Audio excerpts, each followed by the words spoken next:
All right, what's going on, guys? So today I'm gonna make a video on how to remove and reinstall the transmission on a Subaru Legacy, WRX, and STI. This is for the manual transmission.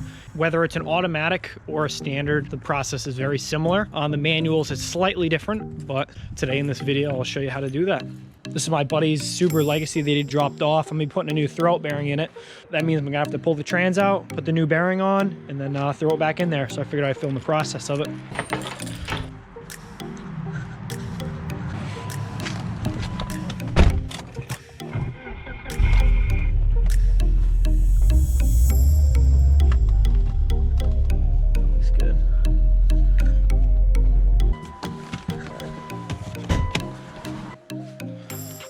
See what we're working with here.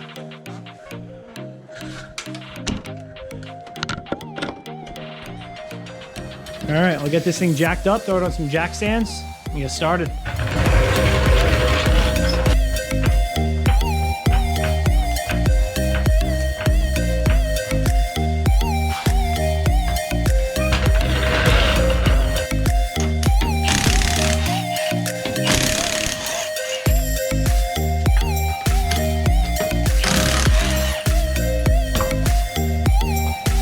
All right, so once you got the car up on 4 jack stands, the first thing you want to do is pull off the front wheels. And then after doing so, what you're going to want to do is take out the lower strut bolts on both sides. And it's important to note that this top bolt here is actually a camber bolt. So when you put it back in, you want it to be in the same orientation that it was when it came out. Otherwise, your alignment will be off. So, and after you get those 2 bolts out, you're going to want to make sure to disconnect your ABS line and the brake line here, so that you can tip this whole spindle assembly forward, and you're gonna have to take out this nut for the axles, and then you're gonna have to take out the axles since you'll be pulling the transmission down and can't leave them connected.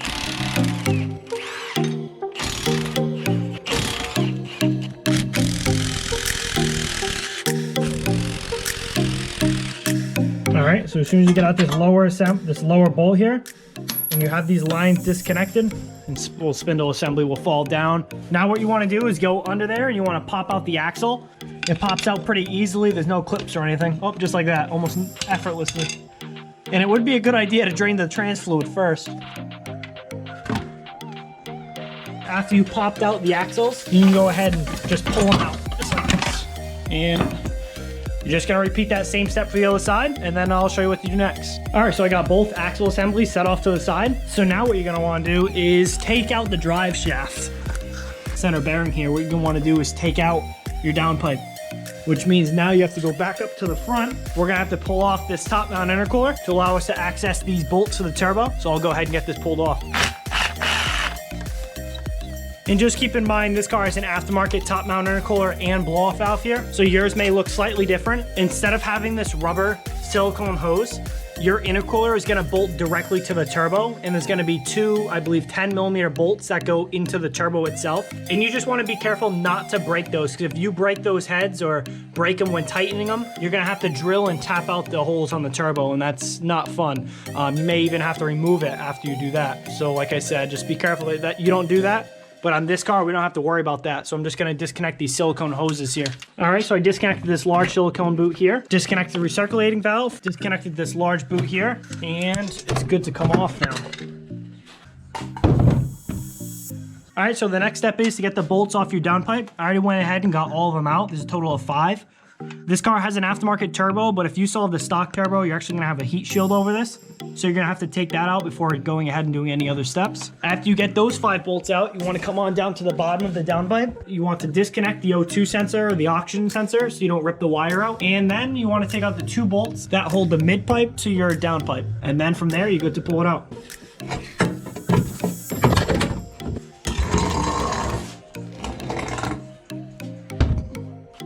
All right, so the next step is you want to get under the car and you want to follow the drive shaft back to the rear differential, and you're going to have a total of 4 12mm nuts and bolts that are actually holding it to the rear diff. So what you want to do is pull up the e-brake, disconnect 2 of these. I already have one out, and then Once you get these two out, you can go in the car, put the e-brake down, rotate this assembly so you can get at the other two, lock the e-brake again, and then now you can disconnect those two. After you do that, you can come over here and then disconnect the center support bearing, and the whole drive shaft should fall down, and you can slide it directly out of the back of the transmission.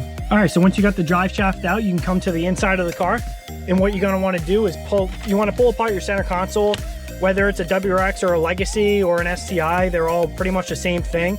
You're gonna wanna unscrew your shift knob. Typically it separates from this boot here.